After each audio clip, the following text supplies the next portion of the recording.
Is there anything that you really would like to achieve which you think is going to be impossible? Impossible is a strong word. You don't like that word?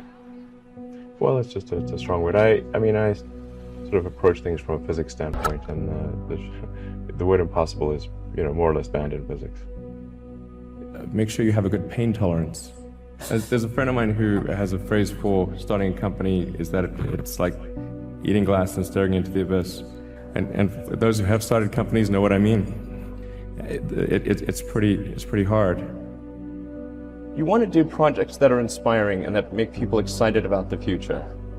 Life's got to be about more than just solving problems. You want to get up in the morning and say, yes, I'm looking forward to that thing happening.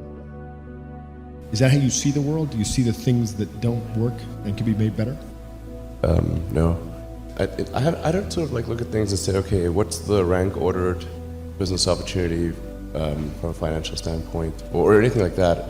It's really just like there's some things that don't seem to be working that are important for for our life and for the future to be good. We don't think too much about what competitors are doing. Yeah. Just because I think it's important to be just focused on making the best possible products. It's sort of maybe analogous to what they say about if you're in a race. Yeah. Don't worry about what the other runners are doing. Yeah. Just run. I think history fundamentally bifurcates in one of two directions. Either we are a multi-planet species and out there exploring the stars, or we are a single-planet species waiting around for some eventual extinction event. You have to be prepared to live on next to nothing. I mean, when I started my first company, I had a few $1,000s. I started with my brother, and he came down from Canada, and we started this company, and we literally had a tiny amount of money. So we could either get an apartment or we could get an office, and the office was cheaper. So we got the office, and then we had sort of these futons that would be couches by day, and we'd have meetings, and then they'd turn into beds at night, and we'd shower at the YMCA down the road. That's low burn rate, basically. So if you're starting a company, really focus on having a low burn rate. What is the one thing that has surprised you about your life? Oh, one thing, wow. Well, I'm surprised by the whole thing, honestly. I certainly didn't expect to be for any of these things to happen, honestly. I just knew I wanted to be involved in technology, and in fact, the only reason I started a company back in '95, an internet company, was because I couldn't get it. There were only a few internet companies, and I couldn't get a job at any of them. So I tried to get a job at Netscape, and sent my resume in and tried hanging out in the lobby, but I was too shy to talk to anyone. And then I was like, okay, well, I guess I'll have to start a company because I can't get a job anywhere.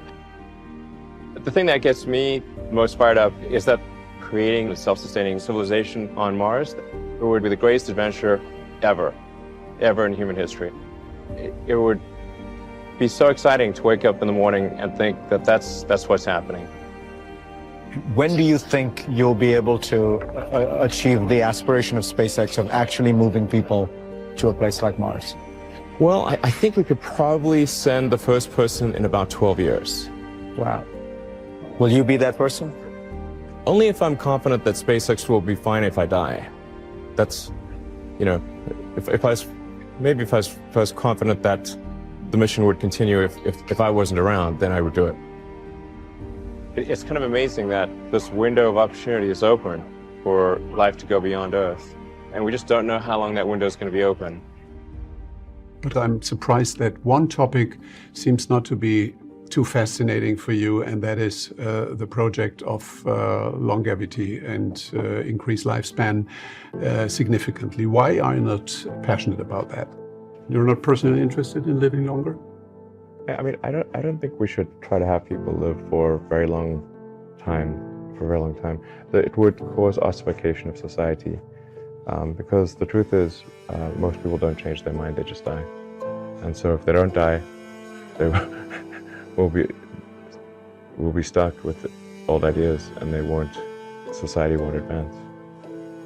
I think it's also important to reason from first principles rather than by analogy. So the normal way that we conduct our lives is we reason by analogy. We're doing this because it's like something else that was done, or it's like what other people are doing, and it's kind of mentally easier to reason by analogy rather than from first principles. But by first principles is kind of a physics way of looking at the world, and what that really means is you kind of boil things down to the most fundamental truths, and say, okay, what are we sure is true, or as sure as possible is true, and then reason up from there. That takes a lot more mental energy. Somebody could say, in fact people do, that battery packs are really expensive and that's just the way they'll always be, because that's the way they've been in the past. You're like, well, no, that's pretty dumb, because if you applied that reasoning to anything new, then you wouldn't be able to ever get to that new thing. Like you can't say, oh, nobody wants a car because horses are great and we're used to them and they can eat grass and there's lots of grass all over the place, and there's no gasoline that people can buy, so people are never going to get cars. Right. But people did say that. I think try to get a useful product demonstration as soon as possible, even if it's just completely jury-rigged, so people can get an idea of what your product's like or service, or whatever the case may be. That they need to really feel it. Everything looks great on PowerPoint. Everything works on PowerPoint. But if you can actually get a sample or a demo or something, that really makes a difference. In fact, that was key to us getting the initial Daimler contract. What makes you happy? Well, I think if things are going well with family and things are going well at work, then I'm happy. Okay. If either one of them is not going well, then I'm, either half unhappy or completely unhappy. But that's I think that's generally true. If things are going well on personal life and work life, then one is happy. The biggest mistake in general that I've made, and I'm trying to correct for that, is to put too much of a weighting on somebody's talent and not enough on their personality. And I've made that mistake several times. In fact, then I'd say, oh, gee, I'm not going to make that mistake again, and then I would make it again.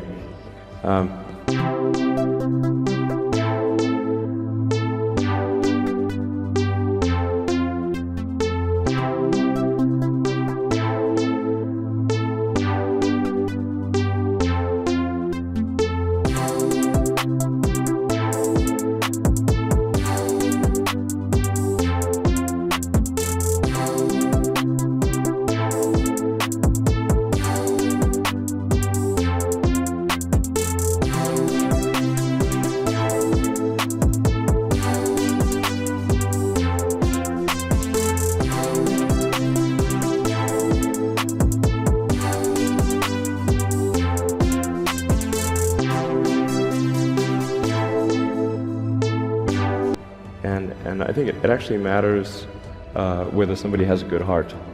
It really does. And I've made the mistake of thinking that sometimes it's just about the brain. I think we really just got this, consciousness, like this little candle of consciousness, like a small light in the void. And we don't want that small candle in a vast darkness to be put out.